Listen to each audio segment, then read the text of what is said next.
Bonjour, dans cette vidéo nous allons voir sur un exemple comment calculer des probabilités avec une loi normale. Dans une entreprise spécialisée dans la production et la vente de jus de fruits, une machine remplit automatiquement les bouteilles vides. La machine est calibrée pour remplir 1000 ml, c'est-à-dire 1 litre de jus dans la bouteille, mais il y a des fluctuations, la machine peut parfois en mettre un petit peu plus ou un petit peu moins. On modélise le volume de jus de fruits dans une bouteille après remplissage par la variable aléatoire grand X d'espérance ou de moyenne mu égale 1000 ml et d'écart type sigma égale 5 ml. Première question, à l'aide de la calculatrice, déterminer une valeur approchée au centième de P de X appartenant à l'intervalle 994-1004. P de X est strictement supérieur à 992 et P de X est inférieur ou égal à 993. Alors avant de lire la deuxième question, on va faire cette première question. Et tout d'abord, une petite remarque sur la notation. L'événement X appartient à l'intervalle 994 inclus 1004 exclu, peut s'écrire 994 inférieur ou égal à grand X, inférieur strictement à 1004. D'accord? Donc ces deux notations sont équivalentes. Faites bien attention à bien les maîtriser toutes les deux, puisque selon l'exercice, vous aurez affaire à l'une ou à l'autre. Vous verrez que j'ai bien fait attention ici de mettre inférieur ou égal car le 994 était inclus, et d'écrire strictement inférieur puisque le 1004 est exclu.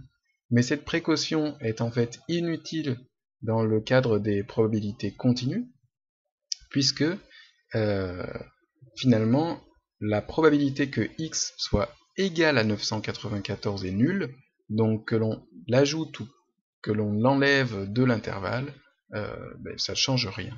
Donc on peut très bien écrire x strictement compris entre 994 et 1004. Voilà pour cette première remarque. Maintenant, on nous demande de calculer avec la calculatrice, donc il n'y a pas d'autre justification à donner sur cette question. Et donc je vais vous montrer comment faire avec la calculatrice Casio Graph 85 que j'ai ici, pour effectuer ce calcul. Alors, on va dans le menu Stat, ensuite on clique sur Dist comme distribution, puis sur Norme comme loi normale, et ensuite on choisit NCD. Donc faites attention, il y a NPD, NCD, ici c'est NCD. On nous demande lower, upper, sigma et mu. Sigma et mu, vous savez ce que c'est. Lower et upper, ce sont simplement les bornes de l'intervalle dans lequel est choisi x. Donc ici 994 et 1004.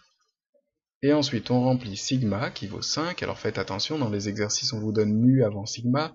La calculatrice vous demande sigma avant mu. Bon, il ne faut pas tomber dans ce petit piège. Et on appuie sur exécuter.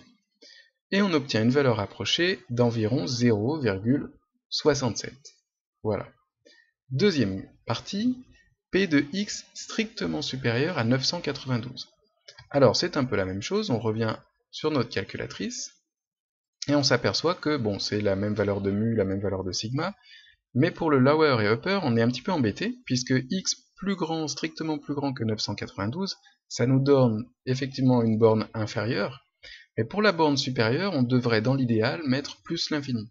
Or, ce n'est pas possible dans la calculatrice, donc on va choisir une valeur grande devant mu, auquel on aurait rajouté un grand nombre d'écarts types. Donc ici, si je choisis 1000 et que je rajoute 200 écarts types, 200 fois 5 ça fait 1000, on arrive à 2000. Bon, si vous mettez 10 000 ou 100 000, c'est largement suffisant. Je vais mettre 2000 pour vous montrer que c'est suffisant. Et voilà, ce 2000 en fait joue le rôle de plus l'infini. Bon, c'est pas le cas, mais c'est une approximation qui est suffisamment pertinente dans le cadre de cet exercice. Et on obtient environ 0,95. Voilà. Dernière question, P de x inférieur ou égal à 993. Alors, revenons à notre calculatrice. 993 joue ici le rôle de la valeur supérieure. Donc, on va écrire 993. Et dans l'idéal, la valeur inférieure est moins l'infini. Alors même chose, ce n'est pas possible dans la calculatrice, au lieu de mettre moins l'infini, on va mettre mu auquel on enlève 200 écarts types, c'est-à-dire 1000, et on obtiendrait 0 dans ce cas-là. et la calculatrice nous renvoie environ 0,08. Voilà, donc P de x inférieur ou égal à 993, c'est environ 0,08.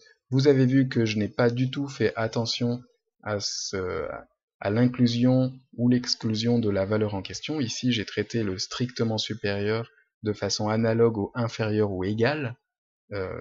Cela se justifie par la remarque que nous avons fait précédemment. Voilà, maintenant, passons à la question 2. En utilisant uniquement les valeurs de référence ainsi que des illustrations graphiques, déterminer une valeur approchée au centième de P de x compris entre 995 et 1005 et P de x supérieur ou égal à 1010.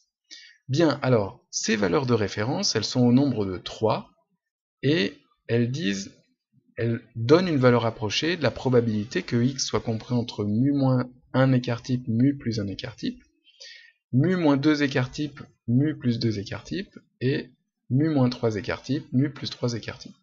Donc c'est simplement ces trois valeurs qu'il faut mémoriser parce qu'elles peuvent être utiles dans un certain nombre d'exercices. Voilà. Donc à partir de ces valeurs-là et aucune autre, on va essayer de calculer ces probabilités.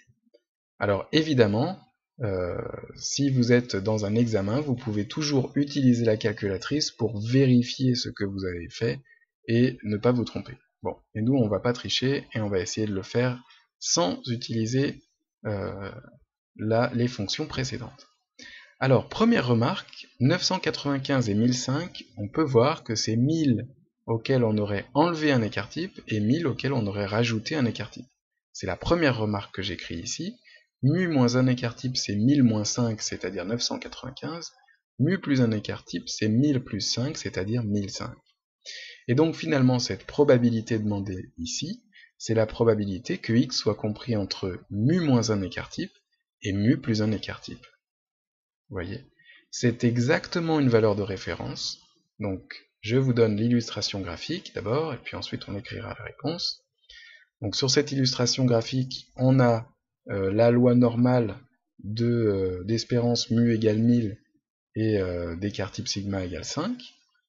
Donc vous voyez, j'ai mis un axe de symétrie d'équation x égale 1000, et puis on s'est écarté d'un écart type d'un côté, d'un écart type de l'autre, et on obtient un intervalle à partir duquel on peut calculer une R. Je vous rappelle que cette R est la probabilité recherchée, et donc la théorie nous indique que la probabilité que x soit compris entre mu moins un écart type et mu plus un écart type est environ de 0,683, c'est-à-dire 68% de l'aire totale sous la courbe, puisque l'aire totale sous la courbe vaut 1.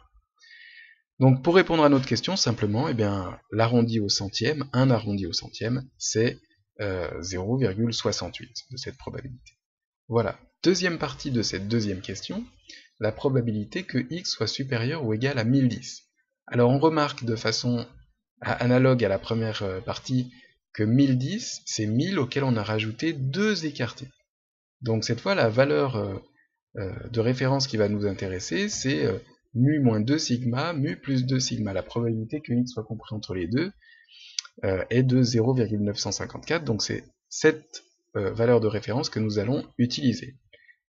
Alors en effet, mu moins 2 sigma c'est 990, et mu plus 2 sigma c'est 1010. Donc la probabilité, comme je le disais, que x soit compris entre 990 et 1010 est de 0,954, et on a une illustration ici, on s'est écarté de 2 sigma d'un côté, de 2 sigma de l'autre, et l'aire sous la courbe, c'est-à-dire la probabilité que x soit compris entre mu moins 2 sigma et mu plus 2 sigma est de 0,954. Alors vous pourriez dire, oui, mais on est encore loin de cette probabilité qu'on nous demande. D'accord, mais c'est un premier pas vers celle-ci, puisque vous voyez qu'ici, la valeur de 1010 apparaît dans une probabilité, et nous, on cherche quelque chose qui a à voir avec 1010. Alors, c'est un premier pas. Ok. Donc graphiquement, nous, ce qu'on recherche, c'est la probabilité que x soit supérieur à 1010, donc on veut l'aire de la partie blanche qui est à droite de cette partie rouge. Alors, il y a une technique qui s'appelle, qui repose sur le principe de l'événement contraire, qui nous permet de calculer ce qu'il reste. Si ici on a 0,954, forcément la partie restante, c'est 1 moins 0,954, puisque le total de l'air sous la courbe vaut 1.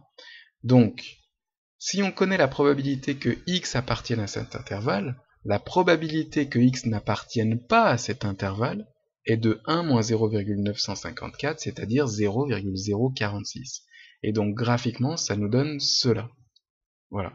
La probabilité que x appartienne à l'intervalle, la probabilité que x n'appartienne pas. Probabilité que x appartienne, la probabilité que x n'appartienne pas. Donc on obtient ici 0,046 pour la somme de ces deux petites R rouges. Mais ce qui nous intéresse, c'est seulement cette partie-là. On a une partie parasite qu'il ne va pas être compliqué d'enlever, puisque comme on a une symétrie par rapport à l'axe d'équation x égale 1000, ces deux R valent la même chose.